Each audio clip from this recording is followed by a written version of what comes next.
tardes, buenos días. Nos toca dar el último módulo de este curso de farmacología orientado a carreras de salud, de ciencias biológicas, básicamente.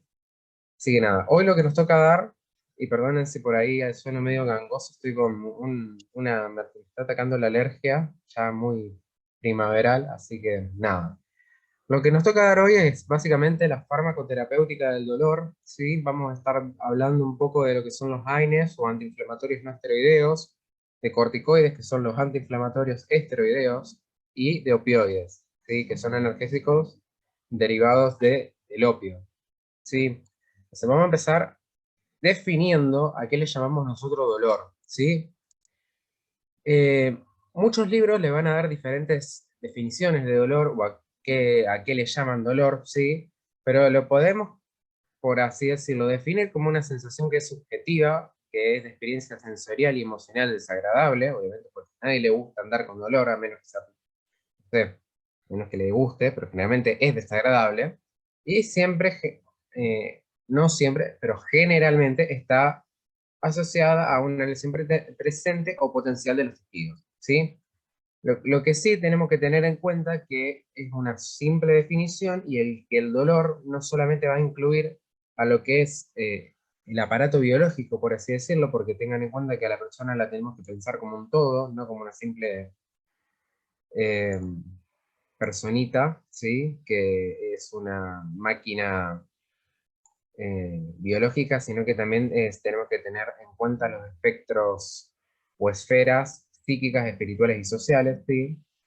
Es básicamente multidimensional, ¿sí? Porque además de los aspectos nociceptivos y sensoriales, que sí los podemos objetivar con la persona, tenemos que tener en cuenta también aspectos emocionales, afectivos de esa experiencia del dolor y lo cognitivo, que eso es más subjetivo. Y a su vez lo podemos clasificar de manera cronológica en agudo crónico, ¿sí? Si es más de 3 meses ya estamos hablando de un dolor crónico. Si lo podemos clasificar también en irruptivo, o sea, irruptivo que irrumpe, o sea que hay una exacerbación que va bastante transitoria del dolor, sobre todo si es un dolor que es crónico ya de base, y puede ser de manera incidental o idiopática, o sea que no se conoce la causa por la cual ese dolor se exacerbó de manera transitoria, ¿sí? Es de rápido comienzo, o sea que es de instalación aguda, tiene intensidad bastante severa y es de duración breve, que puede estar relacionado con un montón de causas. Generalmente puede ser con la falla de analgesia, cerca del fin del intervalo entre las dosis, sí, puede ser por intervalos excesivos o porque estamos dando dosis inadecuadas de los analgésicos. Por fisiopato, o sea, por fisiopatología, recuerden que hay distintos tipos de dolores, o sea que hay diferentes fibras a nivel del sistema nervioso que nos pueden estar dando un dolor nociceptivo, que puede ser somático o visceral, o un dolor neuropático o psicógeno, ¿sí? El dolor somático y visceral obviamente tiene sus diferencias. El somático es mucho más localizado, mientras que el visceral, se refiere a las vísceras, generalmente es bastante sordo, relacionado con se localiza más que nada en línea media del cuerpo, y por lo general no digo que sea menos intenso que el somático, pero va dependiendo según la cronología del dolor. Y según utilidad puede ser fisiológico o patológico, ¿sí? Eso con lo que respecta a dolor. Entonces, nosotros, ¿cómo evaluamos con nuestros pacientes? O sea, nosotros como estudiantes de licenciatura en obstetricia o de medicina, ¿cómo evaluamos el dolor? Básicamente lo hacemos con escalas unimodales, es decir, del 1 al 10 cuánto te duele, ¿sí? Y en el hipotético caso que la persona o no pueda comunicarse o que sea un nene chiquito, por ahí tenemos estas escalas que por ahí son no tan numéricas, sino también, es decir, si la persona está feliz o si la persona está, más o menos me duele, a un peor dolor que haya sentido, equivaldría a un 10, con esta carita bastante enojada y triste. De color rojo, de paso. Eso básicamente como lo evaluamos. Después tenemos un montón de otras escalas, ¿sí? Que pueden ser, que generalmente son multimodales, y esto se lo utiliza mucho en cuidados paliativos, para, qué sé yo, en pacientes que estén en enfermedades terminales, en pacientes que Y con enfermedades terminales no me refiero solamente a cáncer, sí me refiero a pacientes con enfermedades terminales, como ser una insuficiencia renal crónica, una insuficiencia cardíaca que está en estadio 4, que es severa, qué sé yo, en pacientes que requieran trasplantes, por ahí también se necesitan estos cuestionarios para ver qué tanto dolor tiene el paciente. Uno de los principios, básicamente, nuestro que tenemos, básicamente, es que el paciente no tiene que estar sintiendo dolor. O sea, lo primero que tenemos que hacer es sacarle el dolor al paciente. Después viene lo demás, obviamente, ver qué está causando el dolor y más. Pero en el mientras tanto, evaluamos el dolor y en base a eso planificamos el tratamiento. Entonces, lo mismo. Tipos de dolor, qué ejemplos y qué tratamientos son más útiles. Los tratamientos los vamos a ver bien ahora en nada. Pero recuerden que puede ser somático, que puede ser visceral o que puede ser neuropático. Algunos ejemplos de dolores somáticos son los dolores de espalda o lumbalgias, úlceras, ¿sí? Sobre todo en miembros inferiores, pero por ahí pueden ser úlceras por presión que se pueden encontrar en cualquier parte del cuerpo. Además de decir que las más comunes en pacientes internados son las sacras, en el hueso sacro. Dolores por quirúrgicos o artritis, o sea, dolor localizado en las articulaciones. Visceral puede ser por una fractura, que por ahí está medio debatido, tiene un componente somático también, además de visceral. Un cólico nefrítico, por ejemplo, un dolor lumbal, que se localiza a nivel, sí, o sea, que se localiza a nivel lumbar, pero el dolor proviene de los puntos uretelares, donde el paciente puede estar teniendo una pielonefritis o puede estar teniendo un cálculo ureteral que se enclavó en el trayecto del uréter y ahí quedó el cálculo, o una necrosis o una isquemia, como por ejemplo una isquemia intestinal, o una isquemia mesentérica o una isquemia cardíaca, ¿sí? Por ahí son dolores viscerales. Y los dolores neuropáticos, como lo dice su nombre, son generalmente por neuralgias, por neuropatías, como por ejemplo una neuralgia del trigémino a nivel facial, una neuropatía periférica, que puede estar teniendo dolor, si es de fibra fina, ¿sí? Como se llama una neuropatía diabética, ¿sí? U otros tipos de neuropatía, ¿sí? O en el hipotético caso de un miembro fantasma, este dolor se aparece más que nada en pacientes que fueron amputados de un miembro y tienen ese dolor, como de sentir que todavía el miembro que le cortaron sigue ahí, ser una pierna, ser un brazo. ¿Sí? Esos son los diferentes tipos de dolor. Y lo que sí quiero que se lleven, básicamente, es la escala terapéutica de la OMS, que es básicamente cómo vamos planificando el tratamiento del dolor en base a escalones. En un primer escalón vamos a tener a los analgésicos que no son opioides, ¿sí? Que son los AINES, el paracetamol, que no es un AINE, pero está dentro del grupo de los AINES, y el metamizol también, que es un AINE. De metamizol, dipirona, es básicamente del mismo grupo farmacológico. En un segundo escalón tenemos a los opioides débiles, ¿sí? Que también se pueden asociar a los fármacos del primer escalón en determinadas situaciones, como ser codeína, dihidrocodeína o tramadol. Lo que más usamos nosotros es tramadol, ¿sí? Generalmente como opioide débil. La codeína se la deja para otras cosas, ser tratamiento de la tos en bajas dosis, utiliza codeína, pero bueno. Lo que más usamos para tratar dolor en pacientes es tramadol, cuando subimos de escalón. Y el tercer escalón, obviamente, son los opioides fuertes, los opioides potentes, que incluyen fentanilo, ¿sí? Ya sea en parche o ya sea de manera intravenosa. Morfina, ¿sí? Lo mismo, o sea, ya sea oral, ya sea intravenosa, oxicodona, metadona, buprenorfina. Todos se pueden asociar a los fármacos de primer escalón también en determinadas situaciones. Y además, podemos usar también coadyuvantes en cualquier escalón, según sea la situación clínica y la causa específica del dolor. Segunditos, 5 segunditos. Lo que podemos hablar de los coadyuvantes, básicamente son aquellos fármacos que contribuyen a hacer una mejoría sintomática del paciente en todos los escalones. O sea, desde el primer escalón podemos utilizar coadyuvantes. Por ejemplo, si tenemos un dolor neuropático, podemos utilizar, por ejemplo, antidepresivos, que mejoran ese dolor neuropático, como ser una amitriptilina o una pregabalina, ¿sí? Que también ayudan a ese dolor neuropático, o por ejemplo, si tenemos un paciente con osteoporosis, ¿sí? Que va a tener esas trabéculas de hueso cada vez más finas, con más riesgo a fractura, ¿sí? Con esa osteopenia, que es muy propensa a fracturarse, podemos utilizar, además de los analgésicos, los bifosfonatos, como el alendronato, ¿sí? Que ayudan a disminuir la resorción ósea de nuestro paciente osteoporótico. Entonces, además de tratar la situación de base, estamos ayudando además al dolor y a su vez el riesgo de fractura. Entonces, recuerden, primer, segundo, tercer escalón, junto con los coadyuvantes que pueden estar en cualquier escalón de tratamiento. Entonces, ya viene hablando de farmacología per se, porque lo otro, además de ser farmacología, es terapéutica, ¿sí? Que por ahí le sirve a algunos y a otros no. Vamos a hablar bien de AINES, de fármacos analgésicos antipiréticos y antiinflamatorios que no corresponden al grupo de los esteroides, son no esteroideos. Entonces, ¿cómo los podemos clasificar? Los podemos clasificar según su mecanismo de acción y según su grupo farmacológico, según su característica química también. Vemos que los ácidos o no ácidos también pueden ser ácido salicílico, que el fármaco prototipo es la aspirina, ¿sí? Ácido acetilsalicílico. Los derivados del ácido acético, ¿sí?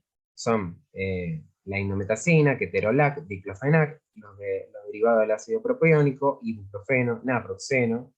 Después los oxicams, ¿sí? Piroxicam, meloxicam, el ácido mefenámico, la clonixina, por ahí no la escucho nombrar mucho la clonixina, los otros sí.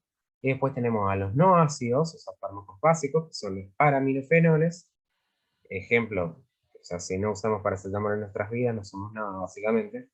Y peor son los pacientes alérgicos a los AINE. Me tocó uno no hace poco que era alérgico a ibuprofeno, a dipirona, no recuerdo qué otro AINE más, y decía, ¿cómo te curo el dolor? O sea, no puedes ser alérgico a los AINE.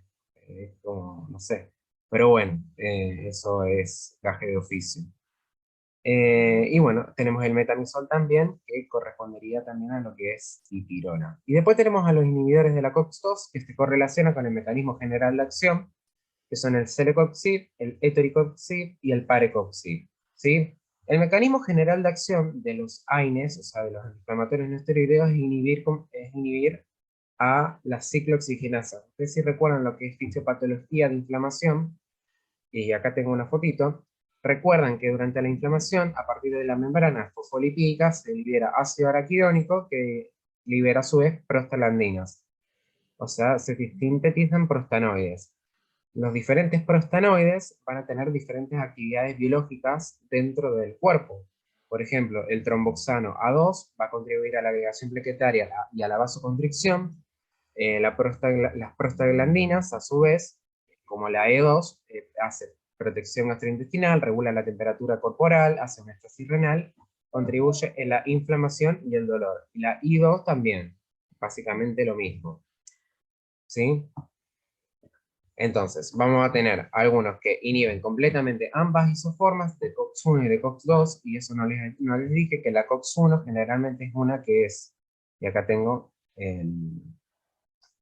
la diferencia entre las isoenzimas, que la COX-1, ¿sí? Es una enzima constitucional, o sea que está expresada en condiciones fisiológicas en todo momento, ¿sí? Y es responsable de la síntesis de las prostaglandinas. La inhibición de la misma va a estar predominantemente relacionada con los efectos adversos de los AINES, que ya lo vamos a hablar bien cuáles son.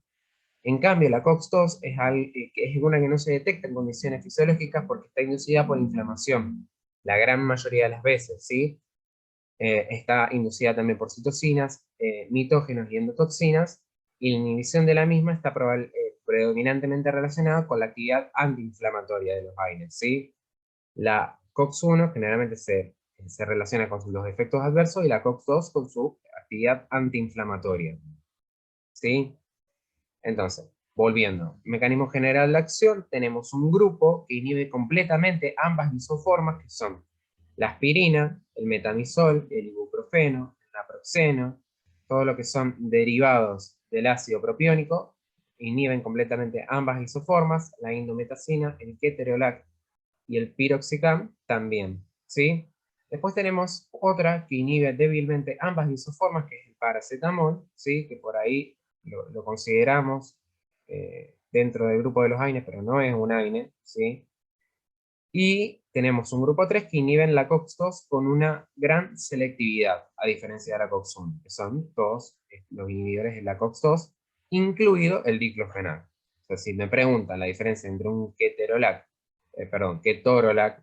y un diclofenac, es eso básicamente, el mecanismo de acción. Entonces, ¿cuáles van a ser, en base a estos mecanismos de acción, mis acciones farmacológicas a través de los AINES? Primero que nada, analgesia, me va a proporcionar analgesia de intensidad moderada o media comparada con los opioides, porque los opioides, obviamente, al bloquear la señalización de diferentes neurotransmisores, bloquear la respuesta de las fibras al dolor, obviamente no voy a tener una analgesia tan grande como con un opioide. Pero lo bueno es que no te va a alterar el sensorio o la percepción a comparación de los opioides de débiles a fuertes. También son antipiréticos, obviamente, cuando hablamos de prostaglandina 2, ¿sí? La capacidad de disminuir estas concentraciones de la PGE2, ¿sí? Mediante la inhibición de la COX-2, me va a dar ese efecto antipirético. Y a su vez, si recuerdan la diferencia, o sea, la fisiopatología, por ejemplo, de la fiebre y de la inflamación, recuerdan bien cuáles son las acciones de estas prostaglandinas. A su vez, van a ser antiinflamatorios, ¿sí? Más eficaces en inflamaciones agudas que crónicas. Vamos a tener también antiagregantes plaquetarios, ¿sí? Que este solamente es la aspirina, ¿sí? Todos los demás no son antiagregantes plaquetarios. Esto se da por una inhibición irreversible de COX-1 que se localiza en las plaquetas, ¿sí? Y esto, a su vez, hace que esa función de antiagregación plaquetaria. Y muy poco frecuente es que sea uricosúrico, ¿sí? Que libere ácido úrico por orina. Son ultra poquitos y no es con lo que nos tenemos que quedar básicamente. Recuerden que son analgésicos, antipiréticos, antiinflamatorios y que la aspirina es antiagregante plaquetario también.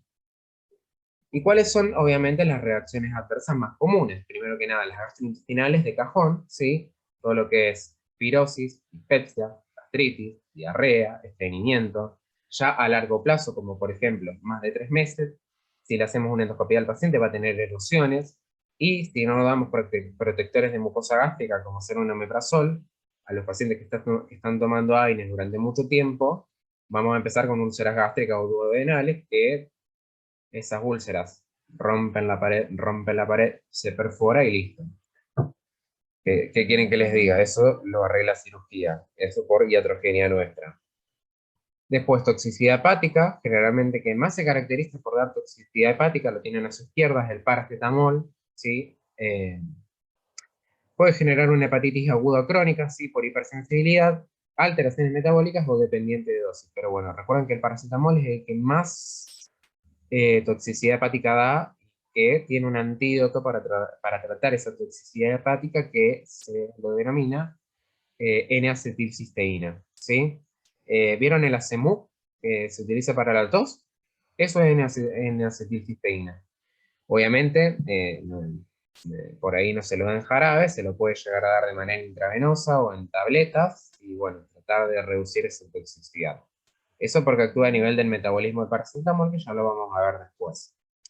Después, obviamente, toxicidad renal, ¿sí? Puede reducir la función renal, causando una insuficiencia renal crónica intrarrenal, con retención de agua, de sodio y potasio, y puede causar también una nefropatía intersticial, una nefritis intersticial.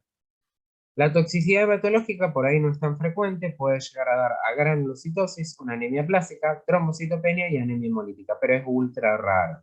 Generalmente no se lo ve tanto como los otros, como los gastrointestinales y los hepáticos, que sí, generalmente son mucho más frecuentes.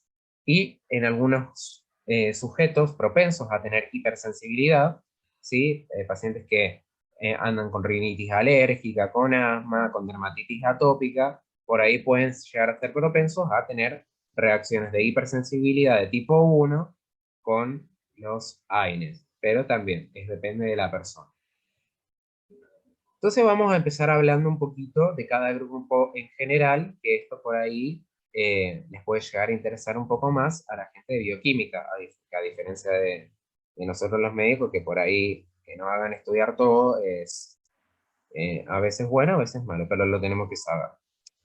Entonces, ¿cómo actúa? Sí, es básicamente analgésico, antitérmico y antiinflamatorio, y estos son por los mecanismos de acción que ya hablamos antes, ¿sí?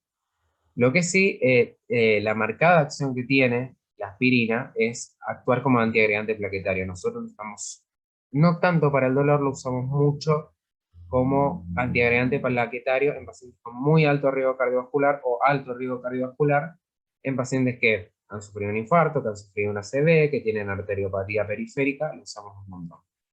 Pero si lo usamos para el dolor, la podemos usar para el dolor, si lo usamos para síndromes articulares también, para la fiebre también. Pero recuerden que lo más común es darlo como antiagregante plaquetario y no se puede dar en nenes, ¿sí? Lo que causa en nenes es un síndrome que se llama síndrome de Rey, que da alteraciones a nivel encefálico y a nivel hepático, ¿sí? Que bueno, no, se trata de no dar aspirina a nenes. Y todos aquellos nenes, me incluyo, que pues, se comían las aspirinetas porque eran bastante ricas, porque que quien en su sano juicio hace aspirinetas sabor frutilla, no lo sé, pero bueno, vaya el caso de que las hicieron masticables y de frutilla, estábamos con 5 años todos antiagregados Sí, por el plaquetariamente. síndrome de Rey. Exactamente, básicamente. Estábamos todos comiendo aspirinetas sin saber el mal que nos podía causar, así que bueno, así que terminamos la gran mayoría bien. ¿Sí? Después otro grupo que tenemos que hablar, y esto sí, o sea, paracetamol, o sea, los paraminofenoles, el más conocido del paracetamol, y si no vieron la propaganda de Geniol es porque, bueno, no ven la televisión básicamente, ¿sí? Clínicamente, la acción antiinflamatoria es casi nula, por eso por ahí no se lo dice AINE, que es antiinflamatorio, no esteroideo, pero sin embargo es un analgético, un analgésico y antipirético, perdón, es analgésico y antipirético bastante bueno. Lo usamos mucho para tratar la fiebre, no tanto para tratar el dolor. Sí se trata de empezar obviamente con un uso racional, ¿sí? De terapéutica del dolor, con paracetamol antes que un ibuprofeno, un naproxeno, un diclofenac, pero bueno, es lo que más usamos. Lo que quiero que presten atención es la característica farmacocinética del paracetamol, ¿sí? Más que nada el metabolismo. Tiene muy poco metabolismo por una enzima que corresponde al citocromo P450, ¿sí? La gran mayoría se conjuga con ácido glucurónico o con sulfato, pero hay una enzima que cataliza la conversión del paracetamol a N-acetilbenzoquinoneimida, que es un metabolito que es extremadamente reactivo y que en condiciones normales, por el glutatión hepático, es inactivado. Pero si nosotros damos paracetamol, paracetamol, paracetamol de manera crónica, el paciente se toma no sé cuántas pastillas de paracetamol, va a empezar a generar que ese glutatión que tenemos en el hígado se venza todo ese paracetamol que le estamos dando para metabolizar. Entonces, si no se puede inactivar, este metabolito que es ultramente tóxico va a empezar a generarme hepatitis y a la larga hepatotoxicidad con necrosis hepática aguda. ¿Sí? Me genera una insuficiencia hepática. Entonces, ¿qué va a tener mi paciente? Va a tener trastornos a nivel de la coagulación, ¿sí? Primero, obviamente, porque el hígado es el gran productor de factores de coagulación. Vamos a tener, podemos llegar a tener una encefalopatía, ¿sí? Y en base a las otras diversas funciones del hígado, vamos a entrar en insuficiencia hepática.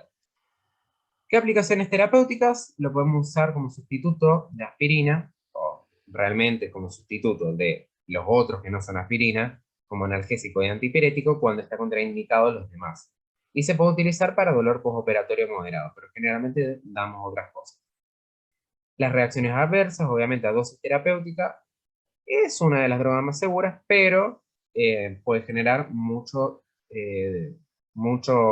trastorno gastrointestinal, ¿sí? Es bastante gastrolesivo el paracetamol y obviamente hepatotóxico en grandes dosis y de manera crónica, ¿sí? Dosis elevadas a su vez también puede dar mareos, desorientación y excitación psicomotriz. Por otro lado tenemos a los derivados pirazólicos, y esta, si la conocen, es la dipirona, la famosa novalgina, ¿sí? Es un excelente antitérmico, ¿sí? Lo usamos mucho para fiebre, o sea, fiebre que no me responde a los otros AINES, que no me responde a paracetamol, que no me responde a ibuprofeno, le mando una dipirona y tendría que estar bajándole la fiebre. Y si no me baja esa fiebre, bueno, te interno y te estudio un poco más, pero bueno, ¿sí?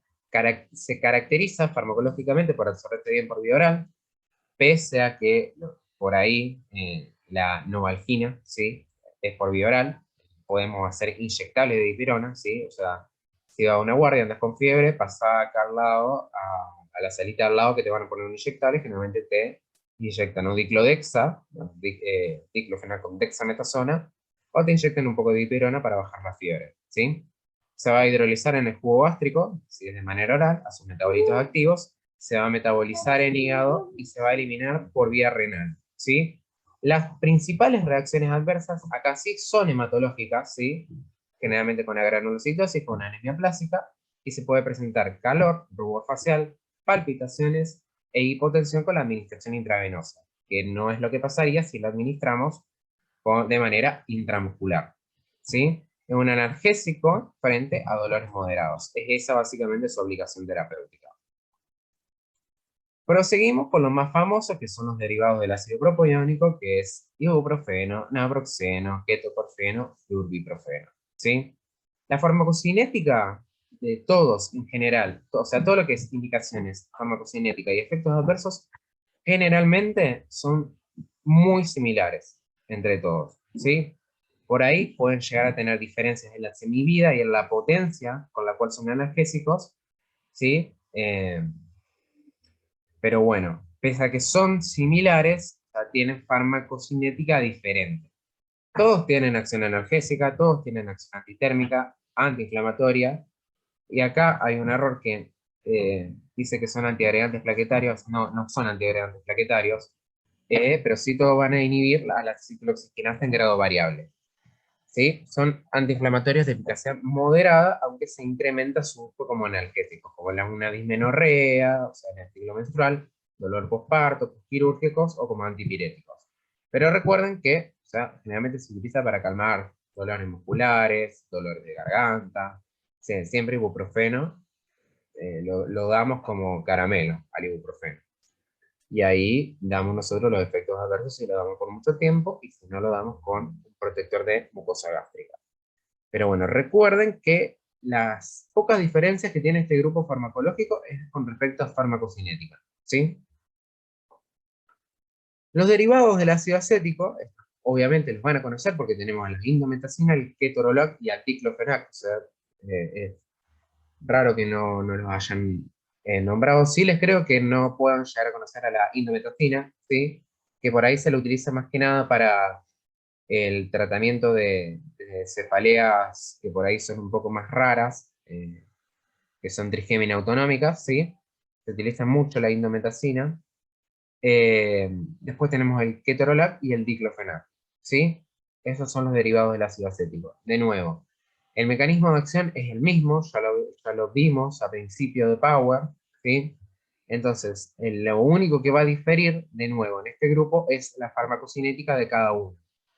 O sea, la indometacina se va a distribuir a todo el organismo, ¿sí? Y se metaboliza por desmetilación, desacilación y glucoro, a esta conjugación, con una semivida de unas 6 horas, ¿sí? En cambio, el keto o el diclo, ¿sí? Se metabolizan en hígado por gluco e hidroxilación y se van a eliminar por riñón, ¿sí? En cambio, el diclo también se elimina por bilis, tras sufrir hidroxilación y conjugación hepática. Y la semivida es mucho menor que la de la indometacina, ¿sí? Es esa básicamente la diferencia. Estos por ahí, estos sí, capaz no los conocen, capaz no, que son los Oxicam, ¿sí? Los Oxicam comparten propiedades farmacológicas con los AINE, con actividad analgésica, con actividad antiinflamatoria, antitérmica y antiagregante plaquetaria, ¿sí? Pero además de inhibir la ciclooxigenasa como mecanismo de acción, me va a inhibir la quimiotaxis, ¿sí? liberación de enzimas lisosómicas y agregación de neutrófilos, recuerden, fisiopatología de inflamación, e inhibe a la colagenasa y proteogluconasa en el cartílago, lo que lo contribuyen a darlo mucho en la artritis, ¿sí? O en la artrosis también. En farmacocinética, ambos comparten una farmacocinética bastante similar, ¿sí?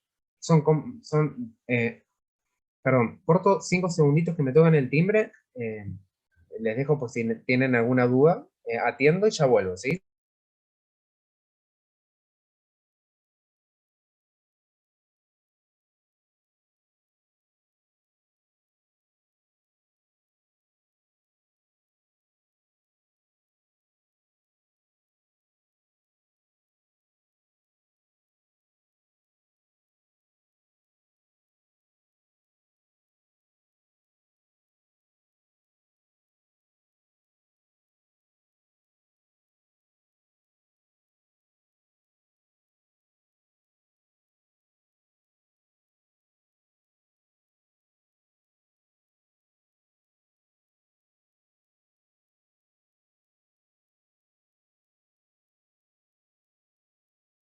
Listo, chicos, perdón, ya volví, ¿sí? Me quedé, me parece que la farmacocinética, ¿sí?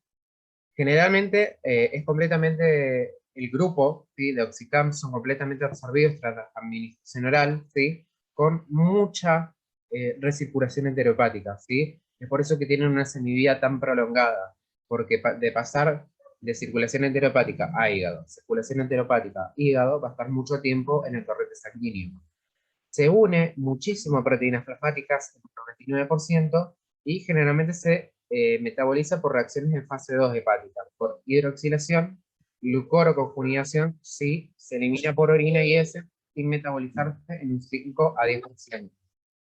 Tenemos las principales reacciones adversas, son úlceras pépticas, ¿sí?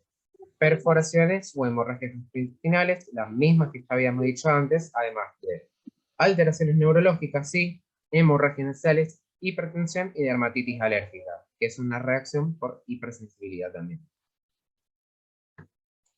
Después, con lo que respecta a los inhibidores selectivos de COX-2, que son, de nuevo, etoricoxib, es el más común y el que más van a ver las marcas comerciales, son generalmente para evitar los efectos secundarios que acompañan a los AINES clásicos, ¿sí? Ahora vamos a ver, me parece que lo tengo acá, ¿sí? Que al inhibir COX-1, ¿sí? Lo que más vamos a tener son efectos adversos gastrointestinales, ¿sí?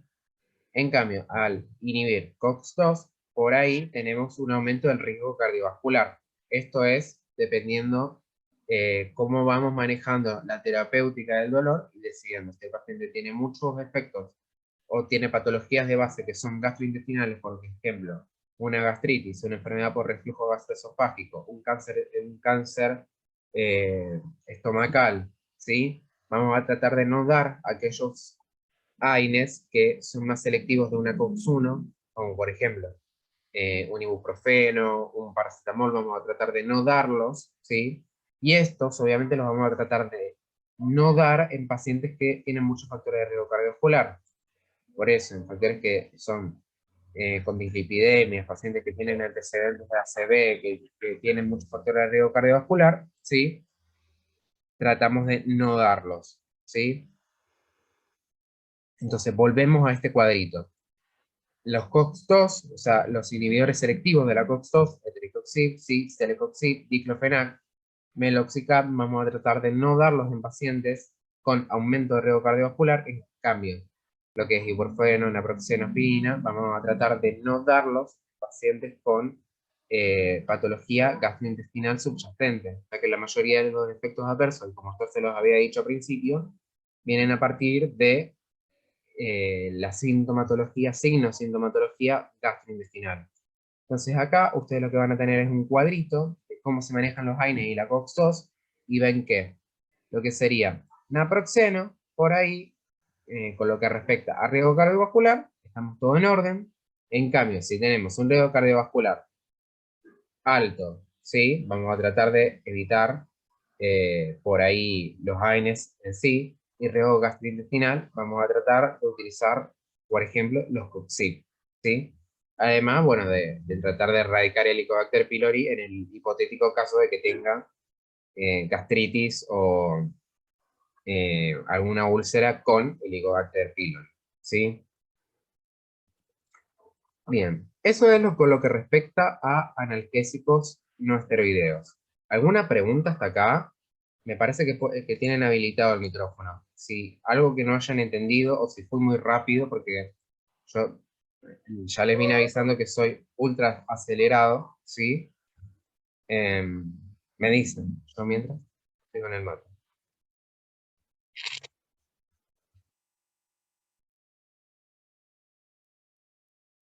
O se me durmieron o lo entendieron No, perfectamente. Lucho, yo no sé si lo Sí. dijiste, yo ando mal con la conexión de internet. Eh, del ácido salicílico, sí, Ujú. hablaste. Sí, No, quiero de la aspirina, sí. sí, del síndrome de Reye, que es por eso Ujú. que los niños no pueden consumir, o sea, cuando tienen fiebre, porque producen una toxicidad que, hola, Se escucha, se escucha. bien, como se me cortó. Se produce una toxicidad que el hígado no lo puede soportar y entonces hasta llegan a la muerte. Sí, tal cual. Es ultra grave, ¿sí? Lo había mencionado.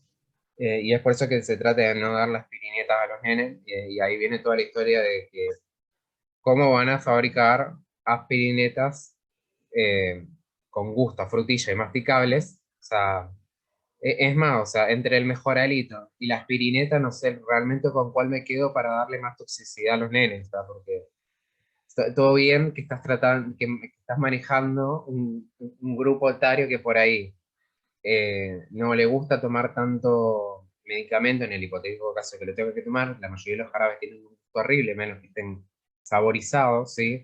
Están de naranja, de frutilla, de todo, pero de hacer aspirinetas con gusto, ya me parece un montón, o sea, ahí terminamos.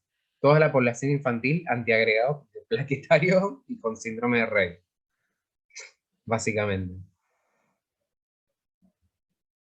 Bueno, gente, vamos a seguir con los opioides, con los derivados del opio o opiáceos, como más les guste decírselo. Entonces, ¿qué es lo que tenemos que saber de los opioides? Primero que nada, que van a constituir un grupo de fármacos que tienen gran afinidad, ¿sí? Ya vimos lo que es afinidad de la primera clase, que es selectiva por receptores de opioides, ¿sí? Y cuya activación va a derivar en analgesia de gran intensidad, cuyo representante principal que van a conocer obviamente es la morfina. Entonces, en sistema nervioso central, ¿cuáles son los tipos de receptores que vamos a tener donde vayan a actuar los opioides? Tenemos receptores mu, receptores delta y receptores kappa. Estos receptores obviamente se van a localizar de manera distribuida en todo el sistema nervioso central y sus funciones son distintas, ¿sí? El receptor mu tiene una analgesia supraespinal, contribuye a sedación, a depresión respiratoria, a enlentecimiento del tránsito gastrointestinal, a un efecto antidiurético, bradicardizante y euforizante, ¿sí? El delta, ¿sí? Va a brindar analgesia espinal, o sea, médula espinal y supraespinal, depresión respiratoria, analgesia inducida por estrés y va a causar hipotensión también. Esto a nivel fisiológico, obviamente. O sea, si damos un fármaco que contribuya a activar estos receptores, obviamente esto va a estar muchísimo más aumentado. O sea, esto a nivel normal, fisiológico de la vida diaria es ínfimo, ¿sí? Pero si damos analgesia con opioides, obviamente estamos aumentando esto. Y los receptores kappa van a funcionar de manera que la analgesia sea espinal y supraespinal también, en respuesta a estímulos mecánicos y viscerales. Disminuye los reflejos visceromotores y va a favorecer la diuresis, a diferencia del MUC que tiene un efecto antidiurético. Entonces, ¿cómo vamos a clasificar a los opioides? Lo vamos a clasificar en base a su relación con los receptores, si son agonistas, si son antagonistas. Si tenemos agonistas, pueden ser puros o pueden ser parciales. Con agonistas puros nos referimos a los totales, que tienen afinidad fundamentalmente por receptores mu y con actividad intrínseca, ¿sí? Y acá tenemos a la morfina, a la meperidina, al fentanilo, la oxicodona, hidromorfona, metadona, heroína. Heroína obviamente no, chicos, obviamente que no. Pero bueno, entra en la tala, pero no tiene medidas terapéuticas, valga la redundancia, o sea, no está de más decirlo. Pero no deja de ser un opioide. Y si se dan cuenta, obviamente la gran mayoría de los agonistas puros son opioides fuertes, ¿sí? En cambio, los agonistas parciales tienen menos actividad intrínseca que los puros, y esto lo tenemos que razonar teniendo en cuenta la primera clase que tuvimos de farmacodinamia, ¿sí? Que se pueden comportar como antagonistas en presencia de esto. No desencadenan una respuesta biológica máxima, y esa es la definición por excelencia de agonista parcial, e incluso se pueden comportarse como antagonistas, y dentro de este grupo tenemos a la buprenorfina. Estos que son agonistas y antagonistas, no sé, realmente realmente no se usan mucho, o no se usan directamente. Sí, se usan opioides atípicos, sí, que es el tramadol, sí, que actúan sobre receptores opioides, pero también sobre el sistema monoaminérgico, o sea, sobre las monoaminas, y en el caso del tramadol, sobre el sistema serotoninérgico. Es por eso que por ahí están los pacientes con tramadol, pum, para arriba, y es porque actúan acá, ¿sí? Porque tienen un poquito, un boost de serotonina que por ahí los otros no tienen. Pero sí, tengan en cuenta, y esto ya se los dije en la primera clase, que se los di en el ejemplo, en un paciente intoxicado por heroína, que qué hacíamos en un paciente intoxicado por opioides. Damos los antagonistas de los opioides, ¿sí? La naloxona, naltrexona, ¿sí? Tienen gran afinidad por los receptores U, pero no tienen actividad intrínseca, ¿sí? Entonces, al tener gran afinidad y al unirse y al no tener actividad, me van a bloquear a los receptores opioides, impidiendo que los agonistas que yo di, o que el paciente se ingirió, básicamente, se unan a ellos. Entonces, si sospechamos a un paciente con pupilas minióticas, que tiene depresión respiratoria, que está con bradicardia y cae a la guardia con eso, pensamos, mira, che, este paciente puede llegar a tener una sobredosis de opioides. Damos naloxona y listo, ya está, ¿sí? Además de hacer soporte vital. Pero ven cómo se relaciona lo que es farmacocinética y farmacodinamia con las aplicaciones clínicas. O sea, cuando uno lo entiende, no se le olvida nunca más en su vida, ¿sí? Entonces, efectos adversos, ¿sí? Generalmente, la gran mayoría de los opioides lo que puede llegar a causar es constipación, ¿sí? Como ya les había dicho, que pueden causar esto de la disminución del tránsito gastrointestinal, pueden llegar a causar en un 90% constipación. ¿Tenemos que tenerle tolerancia a esa constipación? No. O sea, si mi paciente empieza con constipación, saco opioides, empiezo con dieta y con líquidos, y puedo usar un laxante osmótico. Puedo dar lactulón o puedo dar bisacodilo, ¿sí? Bisacodilo 5 miligramos, barro todo, o sea, dejo que el paciente haga su catarsis y estamos. Otra cosa que también tenemos es somnolencia, 90%, ¿sí? Generalmente se puede dar reagudizaciones con aumento de dosis, náuseas, vómitos también, y prurito urticaria. Lo menos frecuente, sí, es que dé depresión respiratoria, ¿sí? Pero bueno, es un efecto adverso que tienen que tener en cuenta con respecto a los opioides. Sobre todo con los fuertes, causan una gran depresión respiratoria. Es por eso que no se les puede dar con otros fármacos o en situaciones determinadas que ya tengamos una frecuencia respiratoria baja de base, ¿sí? Entonces, volviendo al ruedo, ¿cuál es el mecanismo de acción de los opioides? Es ultra complejo, ¿sí? Van a ver que hay una reducción de actividad bioeléctrica de la respuesta a estímulos dolorosos, entonces va a haber, todo esto es a nivel de señalización intracelular, ¿sí? Hay menor actividad de la adenilato ciclasa, ¿sí? Hay menor descarga eléctrica inducida por estímulos nociceptivos, o sea, es como cortarle la señalización al nervio, básicamente, porque también hay menor velocidad de descarga neuronal y menos despolarización. Y a nivel de neurotransmisores, hay reducción de la liberación de neurotransmisores que contribuyen a la respuesta nociceptiva, como ser la sustancia P, dopamina, noradrenalina y acetilcolina. Esto se debe obviamente de nuevo a un montón de procesos intracelulares, sí. Inhibición de la adenilatoxiclasa, activación de la conductancia del potasio, inhibición de la conductancia del calcio. Esto lo tienen que tener pensando el potencial de acción celular, ¿sí? Inhibición de la liberación de neurotransmisores, ¿sí? Por los tres procesos anteriores. Activación de fosfolipasa A y C, y coincidentemente de proteína quinasa C. Si recuerdan segundos mensajeros, acá estamos hablando. Y también por movilización intracelular del calcio de retículos sarcoplasmáticos en músculo, ¿sí? Todas estas acciones contribuyen a que sean unos analgésicos de la, no quiero decir en castellano, de la Santa Madre, ¿sí? Es por eso que son muy buenos para el dolor. Eso no conlleva que los podemos usar de manera al tuntún como caramelitos, ¿sí? Estas son las presentaciones, ¿sí? De lo que son los opioides. Acá tenemos a los opioides débiles, tramadol, codeína, ¿sí? Que vienen en comprimidos, que vienen en ampollas, que vienen en gotas, ¿sí? Y sus dosis máximas, ¿sí? Y después tenemos acá a la morfina, fentanilo, oxicodona, metadona, que son los más potentes, los opioides fuertes. ¿Vieron cuando veíamos el escalón terapéutico de Organización Mundial de la Salud? Esto se los deja para después.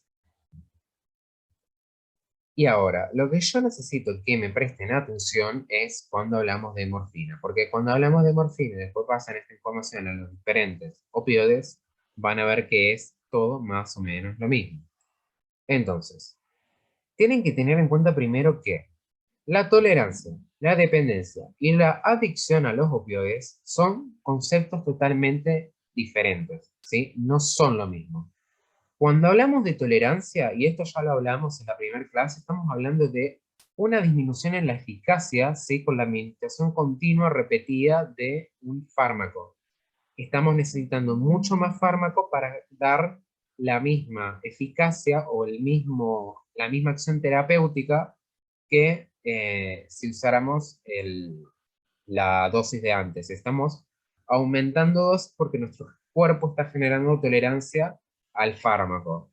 En cambio, la dependencia ya es un estado de adaptación que se va a manifestar por un síndrome de abstinencia que va a ser específico de cada fármaco. En el caso de los opioides, se manifiesta al sacar de manera brusca opioides con agitación, hiperalgesia, ¿sí? Hipotermia, hipertensión, diarrea, aumento del tamaño pupilar, o sea, midriasis, disforia, o sea, que el paciente puede tener cambios de humor repentinos, ansiedad y depresión. Y la adicción, que no es lo mismo que dependencia, ya se refiere más a cambios de la conducta, ¿sí? Es la utilización o a un patrón de conducta de utilización compulsiva del fármaco, ¿sí? Esto se debe, y lo habíamos visto con nicotínico tabaco, a cómo actúa a nivel del sistema de recompensa, a nivel de nuclear accumbens, a nivel del sistema dopaminérgico, ¿sí? Básicamente, la persona trata de evitar ese síntoma de abstinencia, tratando de aliviar esos síntomas que se convierten en esa motivación principal para administrar compulsivamente la droga. Es por eso que la adicción es algo que, y es más, seguramente han leído que en Estados Unidos tuvieron la crisis de opioides, o sea, por primero, una mala prescripción nuestra de médicos que daban opioides como caramelitos y después terminaban toda la población de Estados Unidos con oxicodona, ¿sí? Morfándose la oxicodona como caramelos por esta adicción que tenían a los opioides, ¿sí? Entonces por eso que, y ya lo vamos a hablar después, tenemos consideraciones especiales para recetar estos medicamentos. Con respecto a las acciones farmacológicas a nivel general, pueden producir sedación o estupor, bienestar, euforia, y dosis crecientes obviamente se utilizan para inducir un sueño profundo y coma, ¿sí? Produciendo alteraciones en un electroencefalograma, que obviamente no lo vemos en la práctica clínica. Esto está sacado de un libro de farmacología que seguramente en un estudio habrán visto que la morfina administrado durante un electroencefalograma disminuía por ahí algunas ondas sí, algunas ondas del electroencefalograma. Analgesia, ¿sí? Que es dosis dependiente, o sea, a más dosis, más analgesia, que va a servir para suprimir o aliviar dolores de gran intensidad, tanto agudos como crónicos, cualquiera sea su localización, ¿sí? La depresión respiratoria también es dosis dependiente, ¿sí? Entonces, si administramos mucho opioide, vamos a estar esperando que el paciente haga una depresión respiratoria. Por eso es que tenemos que estar muy cuidadosos con las dosis, ¿sí? Da ritmos anormales de respiración, patrones anormales de respiración, pausas de apnea también puede dar, y puede llegar a causar también acidosis respiratoria. E incluso deprime la tos. Es por eso que se utiliza como antitusígeno. No sé si han visto la codeína, ¿sí? O el dextromorfano, no sé si lo estoy pronunciando bien, que se lo utiliza como jarabe para la tos seca, ¿sí?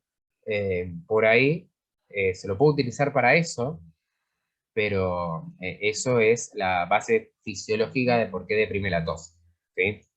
Otras acciones que son centrales y neuroendocrinas pueden producir también hipotermia, miosis, náuseas y vómitos, hipertonía muscular y modificación en la secreción de la hipófisis. Entonces, ¿qué va a pasar? Va a haber un aumento de la adenocorticotrofina, de la hormona de crecimiento, de prolactina y de la ADH o de la hormona antidiurética, ¿sí? Y una disminución de lo que son hormonas gonadales, como la folículo estimulante y la luteinizante, y de la TSH o hormona estimuladora, perdón, de la tiroides. Otros efectos, ya más allá de sistema nervioso y sistema endocrino, es a nivel cardiovascular, porque puede causar bradicardia, hipotensión, vasodilatación arterial y venosa, y a dosis muy elevadas también causa shock. En el aparato digestivo también eleva el tono de la pared gastrointestinal e inhibe la actividad neurógena, lo que repercute en la depresión de la motilidad gastrointestinal. Y yo les había dicho lo de la constipación, ¿sí? En el tracto urinario, lo que va a provocar también es con frecuencia una retención urinaria, lo que nosotros le llamamos retención aguda de orina o RAO, por inhibición de la respuesta refleja a la micción.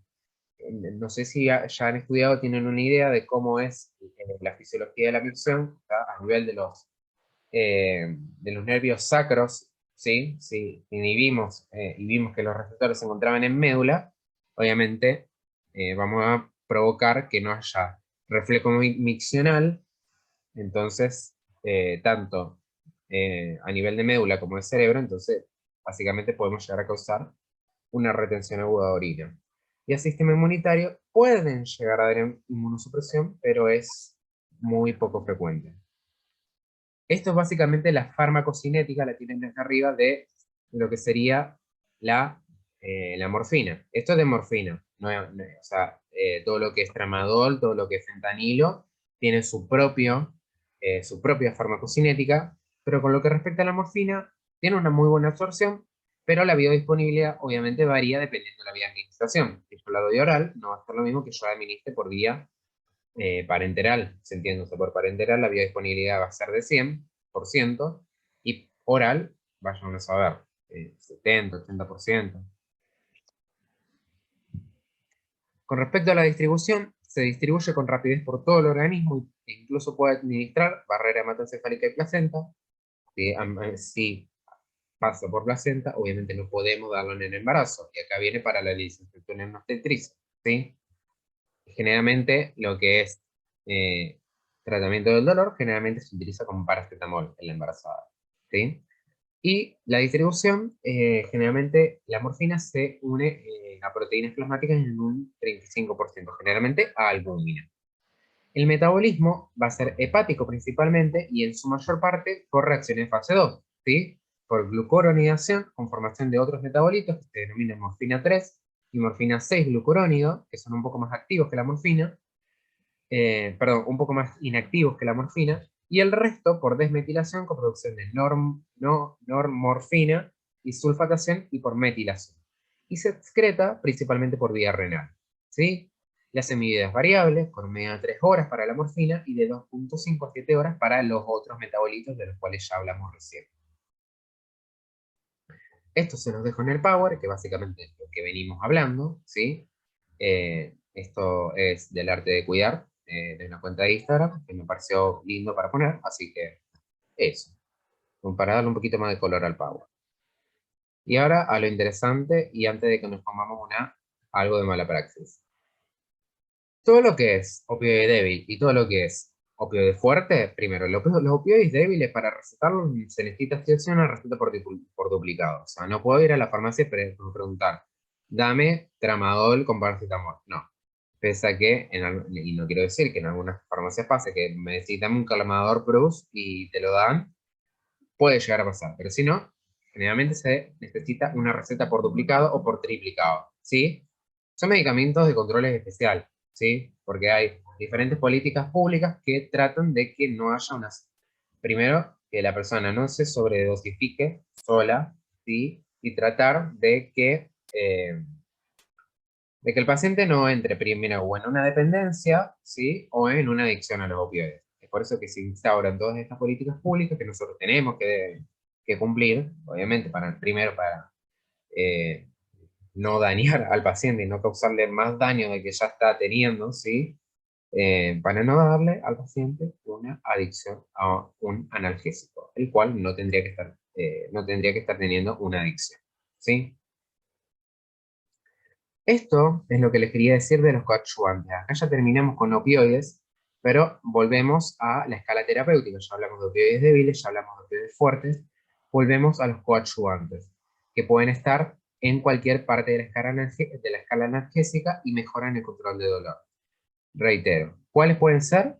Antidepresivos, como la amitriptilina, que es un antidepresivo tricíclico, una duloxetina o una venlafaxina, que son inhibidores selectivos de la recaptación de serotonina y de noradrenalina, o fluoxetina, paroxetina, sertralina, citalopram, que son los inhibidores de la recaptación de serotonina solamente. Se pueden dar anticonvulsivantes también, como la pregabalina, ¿sí? Esto se utiliza mucho en dolor neuropático, sino gabapentina o carbamazepina. Anestésicos locales también se pueden dar, como una lidocaína, ¿sí? Capsaicina no tanto, lido damos más que nada. Corticoides, y ahora ya vamos a hablar bien de corticoides. Relajantes musculares, como el predinol. O sea, siempre te venden, dame un diclo con relajante muscular, el diclofenac con predinol, ¿sí? También el carisoprodol, ¿sí? También se utiliza bastante. Los otros, capaz no tanto, ciclobenzaprina, baclofeno, el predinol es el que más se tiene que acordar. Benzos también se pueden utilizar para el dolor, ¿sí?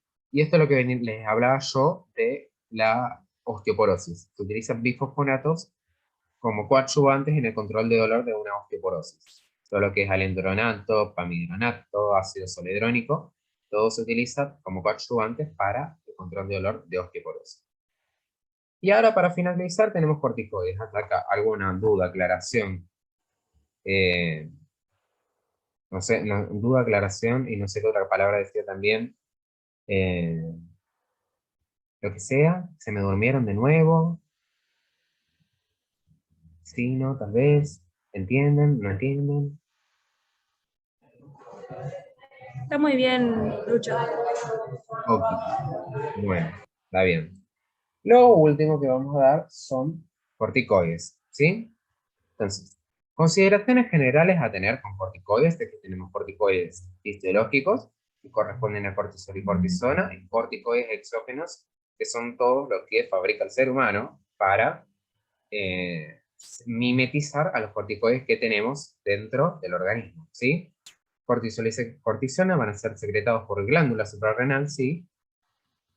A su vez, esta secreción va a estar controlada o regulada por biofeedback, ¿sí? Por lo que es retroalimentación negativa y positiva, por el eje hipotalámico hipófiso adrenal, ¿sí?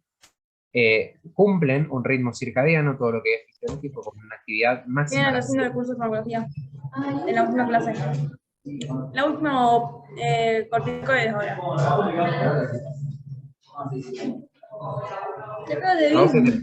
Rose, te prendió el micrófono por la duda. Ay, bueno, cuando puedas pasar a firmar. Hay que firmar en el centro. Ahí está. Perdón, Rob. Te silencié porque no sé si te prendió el micrófono. Ritmo circadiano es con actividad, recuerden que fisiológicamente tenemos un pico a la mañana, a las 7 horas, con una mínima a las 22. Ponele, cuando nosotros estamos evaluando pacientes con síndrome de Cushing, que es un síndrome por hipercortisolismo a nivel del organismo, nosotros vemos si esos niveles de cortisol cumplen ese ritmo circadiano para ver cuál sería la causa de ese síndrome. Si vemos que se mantienen los niveles de cortisol durante todo el tiempo, durante el día, decimos, bueno, el paciente está con un hipercortisolismo, si no, buscamos otras causas, ¿sí? Y tenemos que tener en cuenta que cuando uno incorpora corticoides exógenos, tiene que tratar lo menos posible o sea, de tener en cuenta esta retroalimentación negativa y tener en cuenta que van a funcionar de manera muy equilibrada, ¿sí? Todos los corticoides generan el mismo efecto, pero tienen diferente potencia, latencia y duración de acción, ¿sí? Que lo podemos ver acá. Ay, no me deja pasar acá. No, acá tampoco, acá. Con lo que respecta a farmacocinética. Ven que la gran mayoría tiene más o menos una farmacocinética dentro de todo similar, lo único que diferencia más es la biodisponibilidad y la unión proteica, ¿sí? Pero la gran mayoría tiene el mismo efecto. El mecanismo de acción, si ustedes recuerdan, es básico, que cómo actúan los corticoides es que entran a la célula porque tienen receptores a niveles citosólicos, y esto genera un aumento de la señalización intracelular para la producción de ARN mensajero, y este ARN mensajero va a ir a los ribosomas, aumenta la síntesis proteica, y esto me va a causar diferentes efectos antiinflamatorios, antialérgicos, inmunomoduladores. El mecanismo de acción puede ser genómico o no genómico, ¿sí? El genómico es lento, con latencia y persistencia del efecto, e interactúan con los factores de transcripción nuclear, ¿sí? Como les acabo de decir, para aumentar o suprimir la transcripción de genes. En cambio, el que es no genómico es rápido, con inicio y persistencia fugaz, ¿sí? Y son activados cuando se administran en bajas dosis, cuando damos pulsos de corticoides. Nosotros cuando damos, por ejemplo, para, no sé, un lupus, ¿sí? Le damos pulsos de corticoides para enfermedades reumatológicas, ¿sí? Administramos en altas dosis para alterar la funcionalidad de las membranas plasmáticas y mitocondriales. Pero lo que buscamos a grandes rasgos son estas acciones, ¿sí? A nivel inmunitario, lo que va a producir es un descenso de la producción de linfocitos y de macrófagos con involución del tejido linfoide, con descenso de la función del linfocito T y B y menor respuesta a citocinas e inhibición del sistema de complemento. Lo antiinflamatorio se debe a efectos inhibidores generalizados intensos en la respuesta inflamatoria, con menor producción de mediadores de inflamación aguda, ¿sí? Con menor número y actividad de células inmunocompetentes circulantes, neutrófilos y macrófagos, y menor actividad de macrófagos y fibroblastos que son implicados en los estadios crónicos de inflamación, ¿sí? Con lo que recude en la misma y también en la cicatrización. O sea, bajamos la inflamación y bajamos también por ahí la cicatrización. Tenemos que tener en cuenta que eso, por lo que respecta a cicatrización de heridas, ¿sí?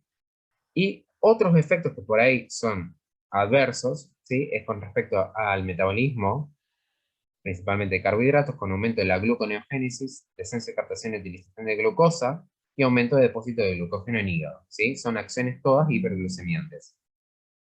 Eso nos puede dar a largo plazo una diabetes por iatrogenia, ¿sí?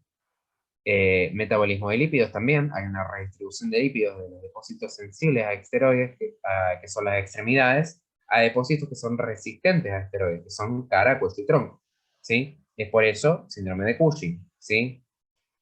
El metabolismo de los aminoácidos también se va a ver comprometido con un aumento del catabolismo y descenso del anabolismo proteico que provoca degradación de proteínas. A nivel cardiovascular, me aumenta la sensibilidad del sistema cardiovascular a las catecolaminas, ¿sí? A todo lo que es adrenalina y noradrenalina, con descenso de permeabilidad capilar, aumentando la presión arterial. A nivel de sistema nervioso central, me va a producir cambios de ánimo, ¿sí? O sea, vemos que los pacientes ya con una semana de tratamiento, de 5 a una semana de tratamiento, ya tienen cambios en el ánimo, imagínense los que lo tienen que usar durante mucho tiempo. Gente con enfermedades inmunitarias, reumatológicas, ni les cuento. Y a nivel hipotalámico es la retroalimentación negativa sobre la ACTH y sobre la CRF que se encuentra en hipotálamo, ¿sí? Es una supresión suprarrenal, ¿sí? Que incluso se puede llegar a mantener después del tratamiento prolongado.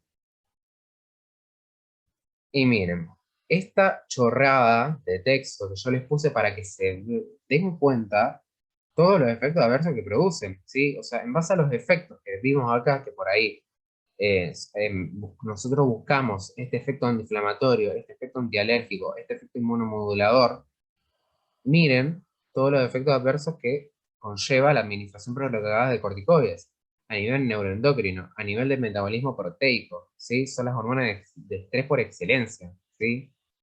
De metabolismo lipídico, de metabolismo hidroelectrolítico, de hematológico, no solo de serie roja, sino también de serie blanca. Óseos, recuerden, corticoides a largo plazo son hipocalcemiantes, ¿sí? Entonces, la consecuencia a largo plazo de corticoides, obviamente va a ser la osteoporosis. Es por eso que, junto con los corticoides, damos bifosfonatos, y incluso vitamina D. También autonómicos a nivel del sistema nervioso central, tracto gastrointestinal, o sea, ustedes en base a lo que acabamos de leer se van a imaginar cuáles son los efectos adversos que me va a dar, ¿sí? No tiene mucha ciencia. Obviamente, si nosotros estamos hablando de que el metabolismo de carbohidratos es hiperglucemiante, obviamente a nivel de metabolismo proteico y glucémico me va a dar estados de hiperglucemia con disminución de tolerancia a la glucosa, hiperinsulinemia, insulina resistencia y a la larga diabetes, ¿sí? Es básicamente sencillo en el sentido de que si uno sabe qué es lo que producen normalmente, van a ver que los efectos adversos, además de ser una banda, son un poco más predecibles. Esto de farmacocinética ya lo vimos, y estos son básicamente, volviendo a farmacocinética, cuáles son sus usos y cuáles son las vías de administración. Generalmente, ¿sí? Todo lo que son por vías múltiples, tenemos betametasona, hidrocortisona, dexa, metilprednisona, meprednisona, ¿sí? Pero lo que es de usos tópicos son más que nada para asma, para rinitis, eczema, enfermedades de piel, enfermedad inflamatoria intestinal, ¿sí? Aerosoles, para el asma, ¿sí? Aerosoles nasales para rinitis alérgica, pomada o crema para eczema y enemas de espuma para enfermedad inflamatoria intestinal. Los usos sistémicos, acá les puse algunos nomás, ¿sí? Pero las indicaciones de corticoides generalmente son para tantas cosas. O sea, que me pongan a nombrarles ahora, ¿para qué usamos? Una Dexa, o sea, con la 1 y 10. O sea, capaz para las 1 y 10 de dentro de 2 días, terminamos de decirle todos los usos que tienen los corticoides, ¿sí? Pero bueno, afecciones inflamatorias agudas como ser anafilaxia, una alveolitis fibrosante, un edema neurótico, trastornos inflamatorios crónicos, enfermedades reumatológicas como la AR, artritis reumatoide, enfermedad intestinal crónica, ¿sí? Todo lo que es enfermedad de Crohn, todo lo que es colitis ulcerativa, lupus eritematoso sistémico, glomerulonefritis, sean primarias o secundarias, enfermedades neoplásicas, ¿sí? Como mielomas, linfomas y leucemias, que por ahí son las que más relacionadas a sistema inmune están, y se los utiliza a veces como primera línea, y obviamente para dar un estado de inmunosupresión a personas que están en trasplante de órganos, ¿sí? Estamos. Espero les haya servido, espero me hayan entendido, espero no se hayan perdido. Empezamos con más gente dentro de la clase, ya somos más poquitos por ahí, por la hora, ¿sí?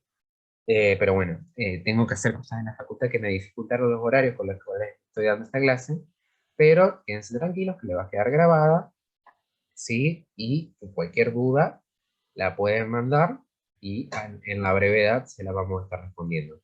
Les quiero dar gracias, obviamente, de nuevo a FNR por haberme invitado, ¿sí? A dar este curso de farmacología. A mí me encanta hablar de todas estas cosas, ¿sí? Y me encanta que se hayan sumado no solamente de mi facultad, sino también de otras facultades, ¿sí? Tengo algo en el chat. Bien. No, de nada. Pensé que iba a hacer una pregunta. No, de nada, de nada. Así que nada, chicos. ¿Quedó alguna duda de los poquitos que quedamos hasta acá?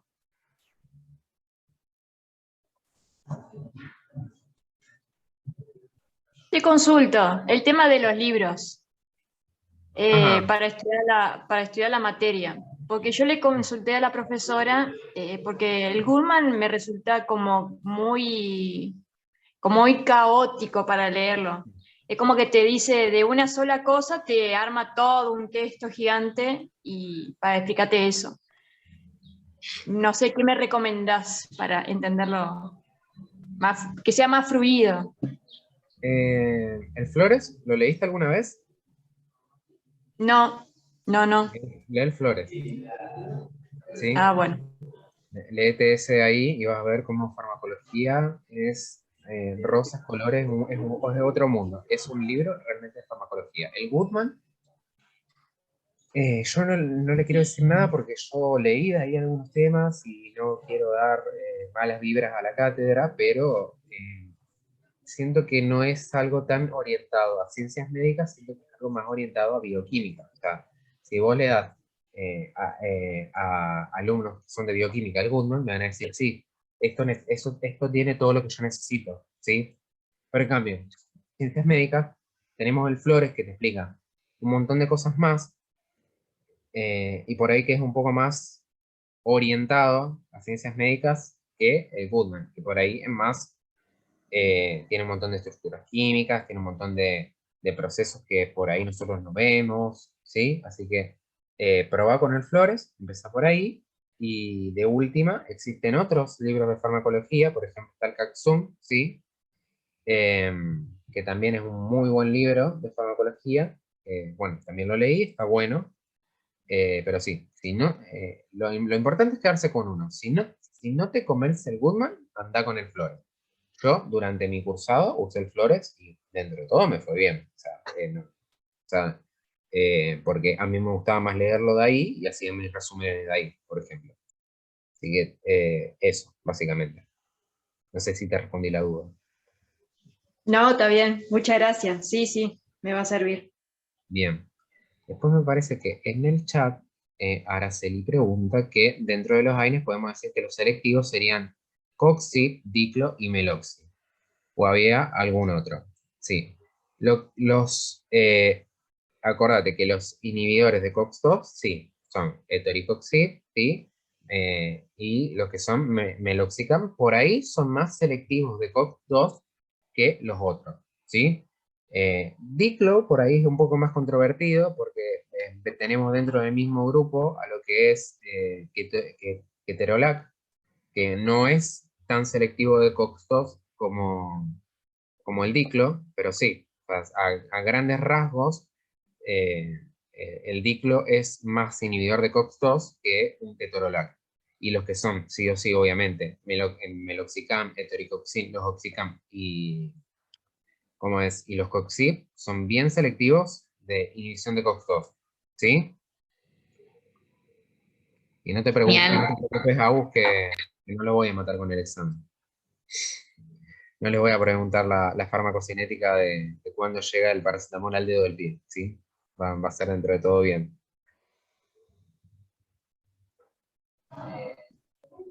Bueno, gente. Bueno, Lucho, muchísimas gracias del MNR, queremos agradecerte de todas estas charlas, de este curso que nos has dado, esta era la última clase, así que nos estaremos viendo en el examen, ya veremos cuándo es la fecha, pero la semana que viene no, la otra. Sí, sí. Bueno, chicos, están desobligados. Yo, porque voy a llegar tarde a la facu. O sea, no llego tarde porque tengo hasta las 1:30 para ponerme para tomarme el cole, pero los dejo.